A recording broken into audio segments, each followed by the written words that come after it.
ஃப்ளைட்டோட pilot கண்ணாடியை உடச்சிக்கிட்டு வெளியே பறந்த கதையை கேள்விப்பட்டிருக்கிறீங்களா? 1990ல் பிரிட்டிஷ் ஏர்வேஸ் அப்படின்ற விமானம் கிட்டத்தட்ட 23,000 அடி உயரத்தில் பறந்துட்டு இருந்தப்ப நடந்தது இந்த சம்பவம். எல்லாம் நார்மலாக போயிட்டு இருந்தப்ப திடீர்னு அந்த காக்பிட்டோட விண்ட்ஷீல்ட் துண்டா பறந்து போகுது. ஸோ ஏரோப்ளைனுக்கு வெளியே 23,000 அடி ஹைட்டில் ப்ரெஷர் ரொம்ப கம்மியாக இருக்கும். காக்பிட்டுக்குள்ள பயங்கர ப்ரெஷர் அதிகமாக இருக்கும். இதனால காக்பிட்டில் இருந்த மொத்த காற்றும் ஃபுல் ஃபோர்ஸில் வெளிப்பக்கமாக போகும். அது உள்ள இருந்த பைலட்டையும் பிடிச்சி வெளியே இழுத்துருச்சு. ஆனால் உள்ள இருந்த கேபின் க்ரூ சுதாரிச்சு அவர் காலை கேட்டியமாக பிடிச்சிக்கிட்டாங்க.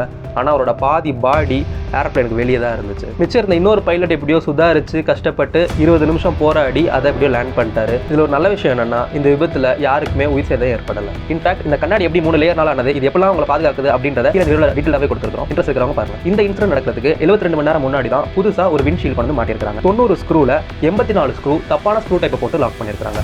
அதோட மிச்சம் இருக்கிற 6 ஸ்க்ரூவுமே கரெக்டான ஸ்க்ரூவை போட்டிருந்தாலும் ஹைட் கம்மியான ஸ்க்ரூவை போட்டுருக்காங்க.